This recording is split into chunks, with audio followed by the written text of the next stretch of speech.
Today we are learning about tessellations.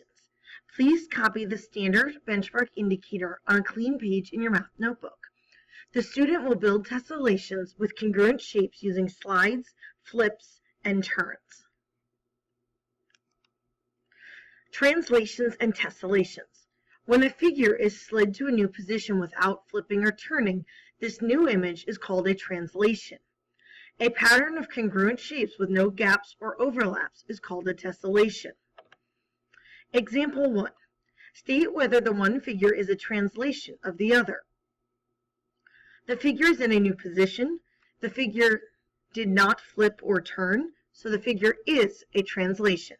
Try it. State whether one figure is a translation of the other. Right? Yes or no. A. Is the new position a flip? We know the answer to that is no.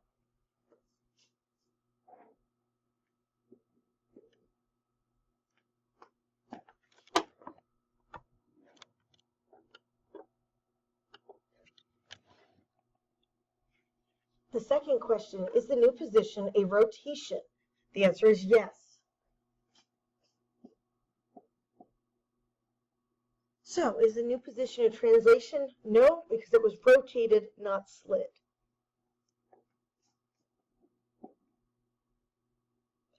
For B, if you look at B, we can tell the shape's been slid to the right, so yes, it is a translation.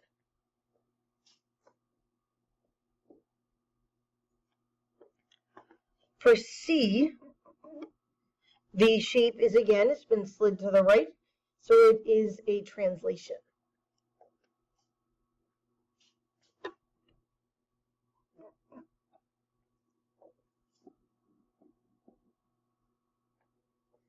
Then for letter D, we can tell it's been reflected over a vertical line, so no, it's not a translation.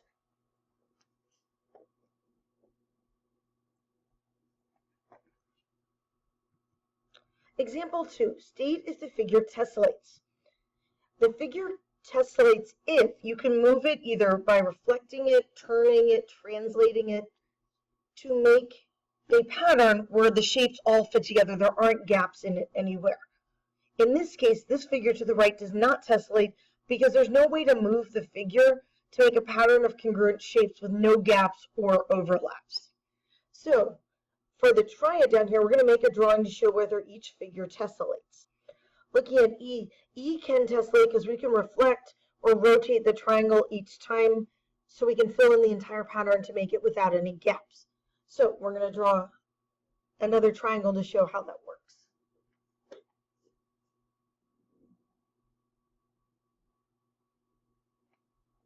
And you can see by adding another triangle right onto the other side there, we can make a square or rectangle, and we know that that shape can line up next to itself with no gaps and no overlaps. So yes, E can tessellate.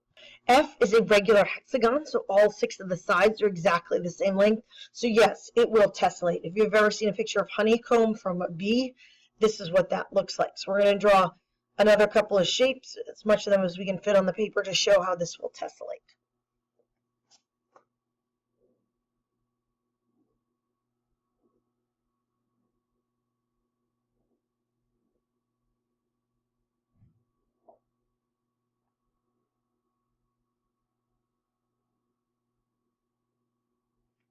So you can see based on that drawing how the shapes eventually will fit together. You can just keep moving it and filling in. So there will be no gaps and no overlaps. So that shape also tessellates.